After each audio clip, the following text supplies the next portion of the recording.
নমস্কার, my dream world @723-তে আপনাদের সবাইকে স্বাগতম। তো আমি আজকে নিয়ে এসেছি চিকেন পকোড়া রেসিপি নিয়ে।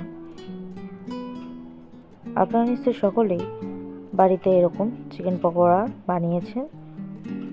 আমিও একটু ট্রাই করে দেখলাম।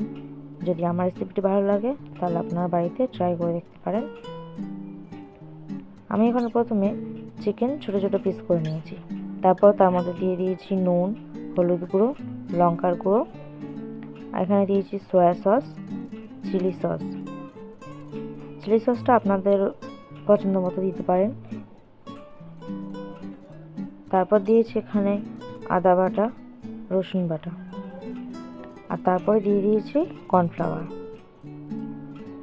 কর্নফ্লাওয়ারটা দিয়ে এটা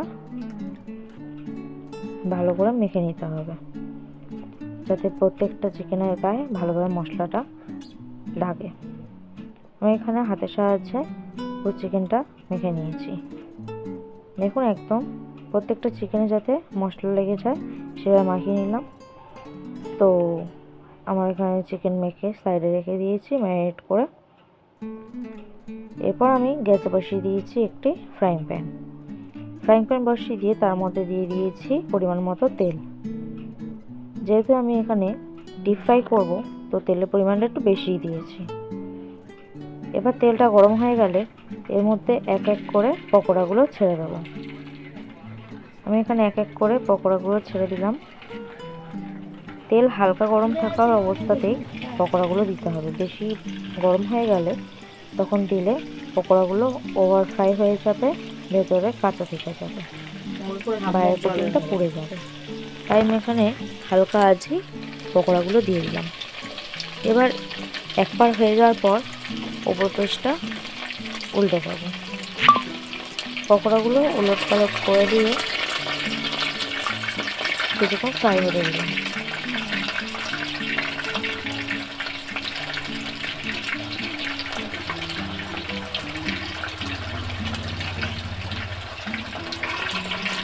চিকেনগুলো এপাশ ওপাশ করে ভালো করে ফ্রাই করে নিয়েছি।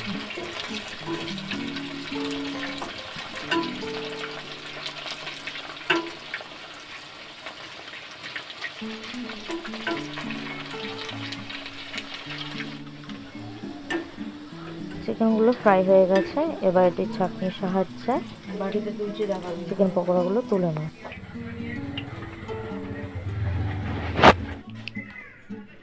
আমি এখানে আবারও এক এক করে চিকেনগুলো দিয়ে ফ্রাই করে নেব।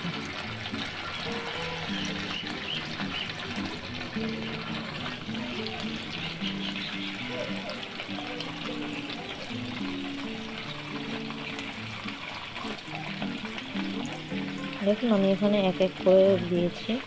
একসাথে দিলে কিন্তু একটার সাথে একটা লেগে যাবে, তাই একসাথে দিয়ে নিই। একটা একটা করে আলাদা আলাদা করে দিয়েছি। এখানে তো অনেকগুলো তেল আছে, তাই আমি সাইডে সাইডেও কিছু করে দিয়ে দিলাম। এবার এক পাশ হয়ে যাওয়ার পর আরেক পাশ উল্টে পাল্টে নেব। এখানে এরকম করে সবগুলো এক পাশ করে উল্টে নেব, যাতে পাশ ওপাশ দিয়ে দিয়ে ভালো করে ফ্রাই হয়ে যায়।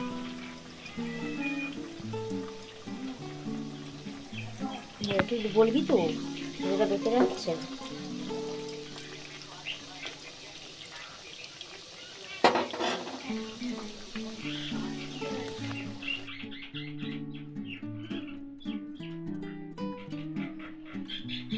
আমার পকোড়াগুলো মোটামুটি ফ্রাই হয়ে গিয়েছে। আমি এবার এপাশ ওপাশ করে সব নেড়েছে দেখে নিচ্ছি ঠিকঠাক হয়েছে না।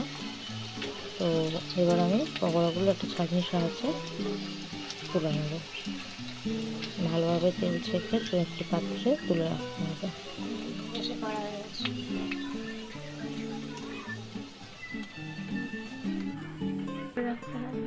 আমার এখানে সমস্ত পকোড়া ভাজা হয়ে গেছে। আমি এবারে এখানে একটি প্লেট নিয়ে নিয়েছি। তো প্লেটের মধ্যে পকোড়াগুলো ঢেলে নিলাম।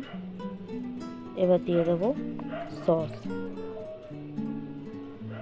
পকোড়ার সাথে টমেটো সস দিয়ে দারুণ লাগে খেতে। তো আমার পকোড়া রেসিপি রেডি। আপনাদের কেমন লাগলো অবশ্যই কমেন্টে জানাবেন। যদি ভালো লাগে তো লাইক কমেন্ট শেয়ার করতে ভুলবেন না। আর রেসিপি ট্রাই করে আপনাদের কেমন লাগলো কমেন্টে অবশ্যই জানাবেন।